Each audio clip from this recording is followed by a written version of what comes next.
নমস্কার বন্ধুরা, আমার চ্যানেলে আপনাদের স্বাগত।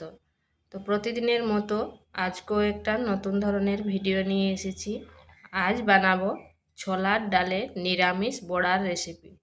তো চলুন দেখে নেওয়া যাক আমি কিভাবে এই রেসিপিটা রান্না করি। এখানে নিয়েছি ছোলার ডাল। ছোলার ডালটা 1 ঘন্টা আগে ভিজিয়ে রেখেছিলাম। দিয়ে দিচ্ছি কয়েক ইঞ্চি আদা আর একটি কাঁচা লঙ্কা। এরপর এগুলোকে পেস্ট করে নিচ্ছি। এইভাবে বেটে নিয়েছি, একটু দরদরা ভাব আছে।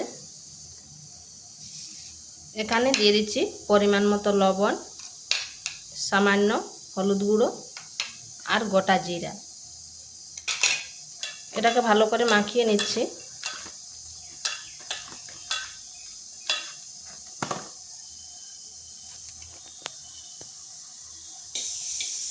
প্রথমে কড়াইতে তেল দিয়ে দিয়েছি, এরপর এগুলো বড়ার আকারে দিয়ে দেব।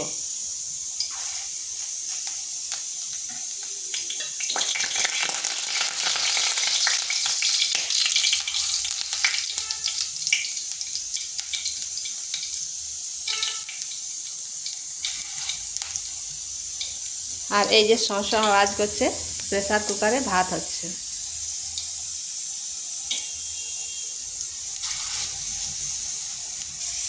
সবগুলো দিয়ে দিয়েছি, এভাবে বড়াগুলোকে ভেজে নিচ্ছি।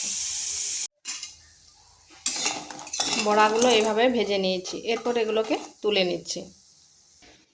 এরপর ওই তেলের মধ্যে দিয়ে দিচ্ছি একটা মিডিয়াম সাইজের আলু। আলুটাকে নুন হলুদ মাখিয়ে রেখেছিলাম, এবার আলুটাকে হালকা ভেজে নেব।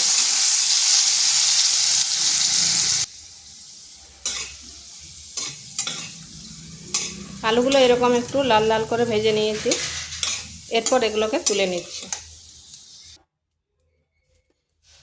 সামান্য একটু তেল দিচ্ছি, এরপর ফোড়ন দিচ্ছি শুকনো লঙ্কা, তেজপাতা, এলাচ আর দারচিনি।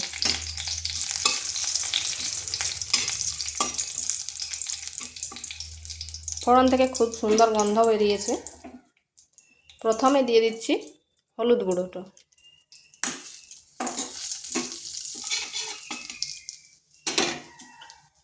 দিয়ে দিচ্ছি আদা আর কাঁচা লঙ্কা পেস্ট। হলুদটা এই জন্য আগে দিলাম, তাতে ছিটাবে না, তেল ছিটাবে না।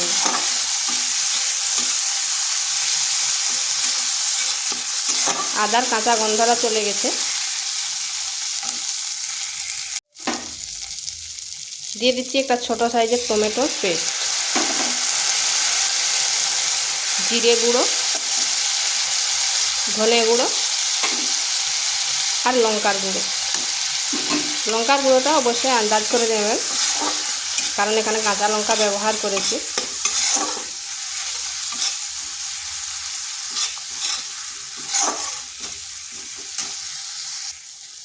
দিয়ে দিচ্ছি পরিমাণ মতো লবণ। আলু আর বড়াতে কিন্তু লবণ দেওয়া আছে, সেটা আন্দাজ করে দেবেন। মশলাটা কষানো হয়ে গেছে, দিয়ে দিচ্ছি আলুগুলো। এরপর আলুটাকে একটু কষে নেব।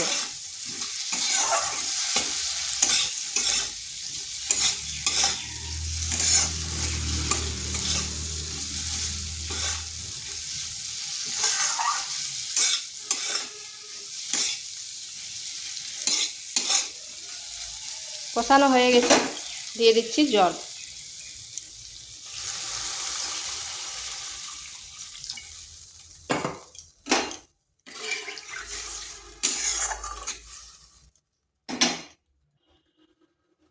এটাকে ঢাকা দিয়ে 5 থেকে 7 মিনিট মিডিয়াম টু স্লো আঁচে রেখে দিচ্ছি।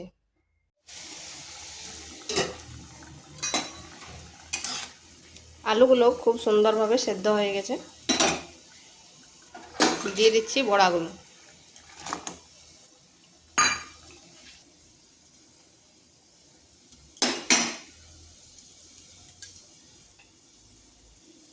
দিচ্ছি গরম মশলা। এরপর এটাকে 2 থেকে 3 মিনিট একটু ফুটিয়ে নিচ্ছি।